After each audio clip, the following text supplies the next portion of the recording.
இப்ப நம்ம பார்க்க போற நாவல் எழுத்தாளர் தமிழ் வெண்பா அவர்களின் முதல் நாவலான தென்றலே திரும்பிவிடு. தென்றல் 40 யாழ் ஓய்வறைக்கு சென்று திரும்பி வரவும் மகள் போன் பேசி முடிக்கவும் சரியாக இருந்தது. போலாமா என்றால் அவனின் முகம் பார்க்காது. போலாமே என்றபடி அவளை அவன் மீண்டும் தூக்க வர, இப்ப என்ன பண்ண போற நீ?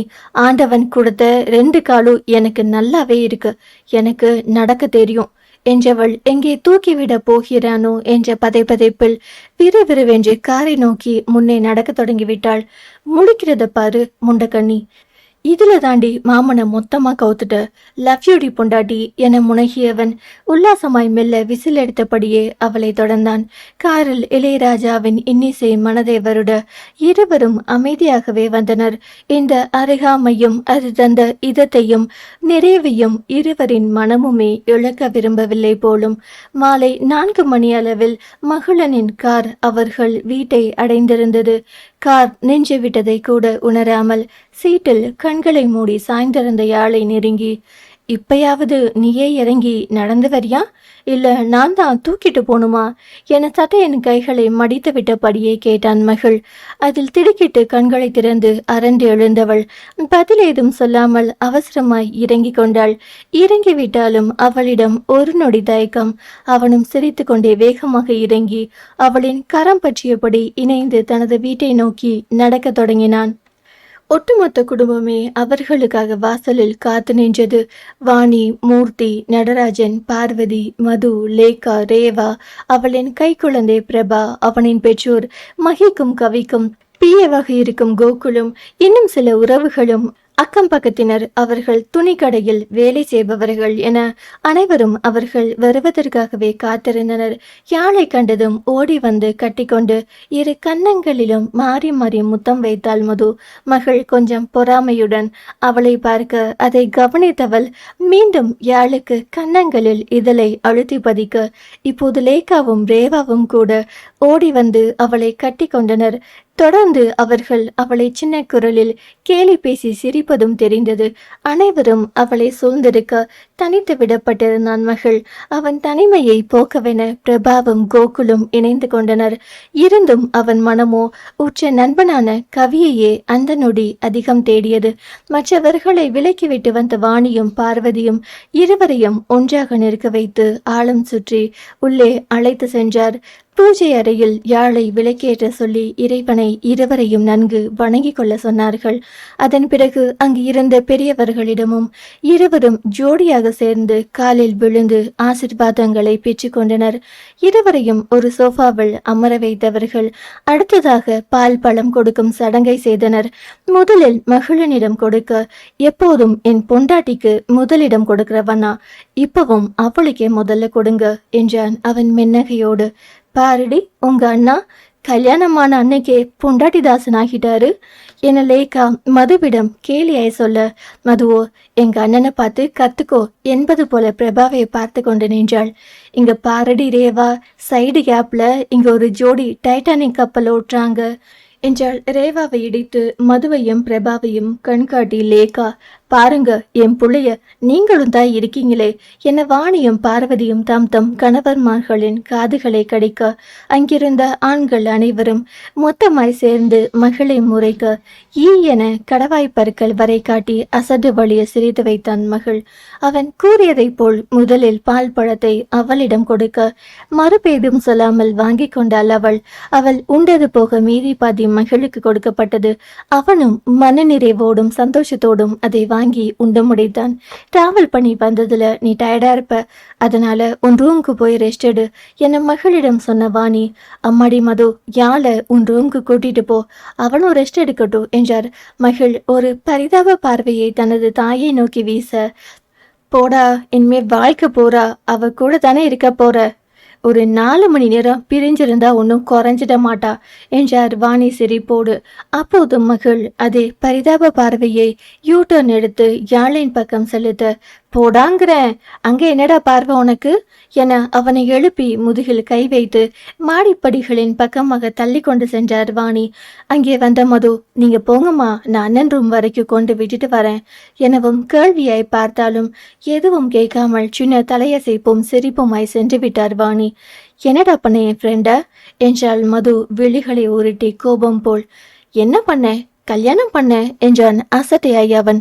அதான் என்ன சொல்லி மிரட்டி கல்யாணம் பண்ணன்னு கேக்குறேன். நீ தாலி கட்டினதுக்கு அவ ஒண்ணுமே சொல்லலையா என்றால் சந்தேக பார்வையுடன் அணு அணுவாய் அவனை எடை போட்டபடியே மது. நல்லா நச்சு நச்சுன்னு கன்னத்திலே 4 கொடுத்தா. கடுப்பும் அல்லாத சிரிப்பும் அல்லாத ஒரு தோரணையில் சொல்லி வைத்தான் அவன். அவன் முகத்தை கையில் பிடித்து இருபுறமும் திருப்பி திருப்பி பார்த்தவள். அதான் சாருக்கு வெக்கத்துல கண்ணும் செவந்திருக்கா, உனக்கு நல்லா வேணும்டா என்றாள் இப்போது நிறைவான மனதோடு மது. ஏ குள்ள கத்திரிக்கா, இப்போ உன்னை என்ன பண்றேன்னு பாருடி, என்னையே கிண்டல் பண்றியா நீ என அவளை அடிக்க வர லாவகமாய் அவனிடமிருந்து தப்பித்து மற்றவர்களோடு சென்று கலந்திருந்தாள் அவள். இதழில் உறைந்த சிரிப்போடு தனது அறையை நோக்கி நகர்ந்தான் மகள். யாழையும் அறையில் சென்று ஓய்வெடுக்க சொல்ல தன் தோழிகளை கண்ட சந்தோஷத்தில் மறுத்துவிட்டாள் அவள். நெருங்கியவர்களை தவிர மற்றவர்கள் கிளம்பிவிட இளம்பெண்கள் எல்லாம் கூடி கேலியும் கிண்டலுமாயிருக்க முதியவர்களும் ஒன்று கூடி அடுத்து செய்ய வேண்டியவை பற்றி விவாதித்துக் கொண்டிருந்தனர். அந்த நேரம்தான் கவின் அங்கு வந்து சேர்ந்தான். சோர்வாக வந்தவன் கையில் இருந்த பையை சோஃபாவில் வீசி எறிந்துவிட்டு பொத்தென்று அதிலேயே விழுந்தான். அதே நேரம் அனைவரும் ஒன்றாக அவனை நெருங்கி வந்து சுற்றி நின்று முறைத்து பார்த்தனர். அம்மா, ஒரு காப்பி என அசால்ட்டாக சோஃபாவில் நன்கு சாய்ந்து அமர்ந்து கொண்டு கவி வாணியிடம் கேட்க ஒட்டுமொத்த குடும்பமும் கொலைவெறியுடன் அவனை பாசமாய் பார்த்து வைத்தது. ஏன் இப்ப எல்லாரும் என்னை இப்படி பார்க்குறீங்க என்றவனுக்கு உருவமில்ல உருண்டை ஒன்று தொண்டை குழிக்குள் ஏறி இறங்கியது. ஏன்னு துறைக்கு தெரியாதோ என்றபடி அவன் சட்டை கொளரை பிடித்து தூக்கி நிறுத்தினார் மூர்த்தி. திருட்டு கல்யாணம் பண்ணிட்டு வந்தது அவன், ஏன் சட்டையை பிடிச்சு என்ன பண்றது? பாவமாய் விழித்தபடியே மைண்ட் வாய்ஸில் பேசினான் கவி.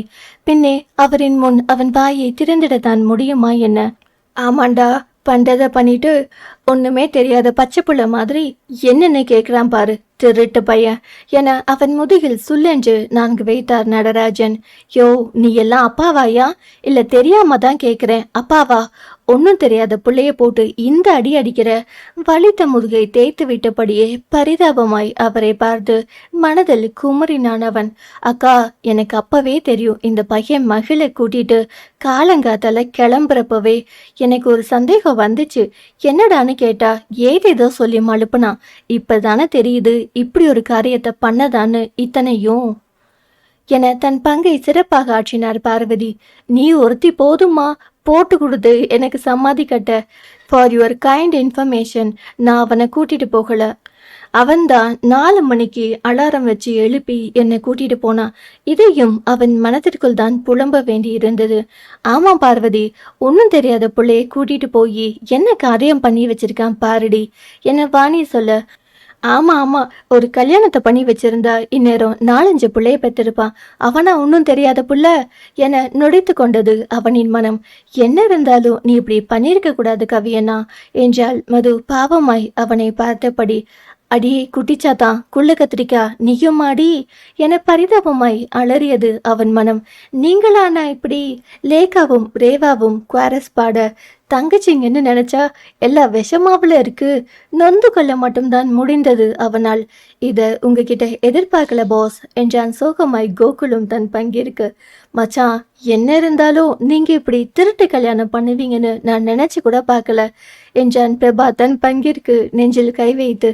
டேய் நல்லவனே, திருட்டு கல்யாணம் பண்ணது அவன்டா என அலறியது கவியின் மனம். மாறி மாறி மற்றவர்கள் பேசினார்களே தவிர அவன் பேசியதெல்லாம் மனதோடுதான். பின்னே அவனை பேச விட்டால் தானே. சட்டையில் இருந்த மூர்த்தியின் கரத்தை உதறிவிட்டு, என்ன எல்லாரும் என்னைய பேச வைக்கிறீங்களா? இல்ல தெரியாம தான் கேக்குறேன், எல்லாரும் என்ன பேச வைக்கிறீங்களா என்றான் சந்தான பாணியில் இடுப்பில் கை வைத்து மூச்சு வாங்கியபடி. நொங்க தினவன் ஓடி போயிட்டான், நோண்டி தினவன் மாட்டிக்கிட்டான் பாங்க. நான் நோண்டி தின்னவன் கூட இல்ல, சும்மா அந்த பக்கமா போனவன். இப்படி ஒன்னும் தெரியாத புள்ளைய வச்சு செய்றீங்களே, உங்களுக்கெல்லாம் மனசாட்சியே இல்லையா? ஆமா, தெரியாம தான் கேக்குறேன்.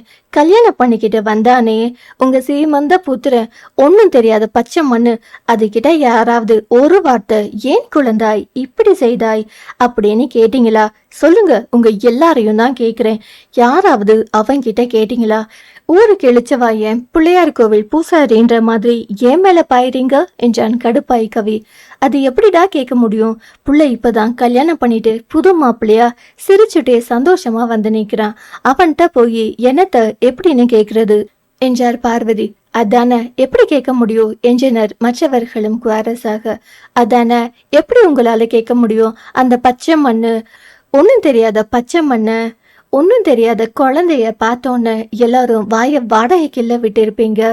ஒரு கேனக்கறிக்கு பைய கிடைச்சோன்னு நல்லா பண்றீங்க எல்லாரும். அவன் என்னடானா மஞ்சள் தண்ணி ஊத்துன ஆடாட்டம் நடுத்தருவுல அத்து விட்டுட்டு வரான். அது பத்தாதுன்னு எனக்கு கல்யாணமே நடக்க விடாம பண்ணிடுவான் போல. நீங்களாம் என்னடானா ஆஞ்சி ஓஞ்சி வீடு வந்திருக்க பிள்ளைக்கு ஒரு காப்பி கூட கொடுக்காம கொலை குத்தவாளிய விசாரிக்கிற மாதிரி ரவுண்டு கட்சிங்க. என்ன பார்த்தா எப்படி தெரியுது உங்களுக்கு? போறேன், இப்பவே போறேன். நீங்க எதா இருந்தாலும் அந்த பச்சை மண்ணுட்டே கேட்டுக்குங்க என நீண்ட வசனம் பேசியவன் வேகமாய் கோபமாய் அங்கிருந்து கிளம்பியிருந்தான். அவ்வளோ ரோஷக்காரனாடா நீ? இவ்வளோ நாள் இது எங்களுக்கு தெரியாம போச்சே. நான் கூட உனக்கு பிடிக்குமேனு பால் பாயசம் எடுத்து வச்சேன். பரவாயில்ல விடு என்றார் வாணி. நான் போறேன்னு சொன்னது டைனிங் டேபிளுக்கு. எப்ப பாரு எப்படிடா இவனை அடிச்சு துரத்தலாங்கிறதுலே குறியா இருக்குது. இன்னும் அங்க நின்னுட்டு என்ன பண்றீங்க? வந்து பாயசத்தை எடுத்து வைங்க என்றபடி டைனிங் டேபிளில் அமர்ந்து விட்டான் அவன். மற்றவர்களும் சிரித்து கொண்டே அங்கிருந்து நகர்ந்து விட்டனர். அவன் அந்த பாயாசத்தை ரசித்து ருசித்து சாப்பிட்டு கொண்டிருந்த சமயம் வேறுடை மாற்றி கீழே இறங்கி வந்தான் மகள்.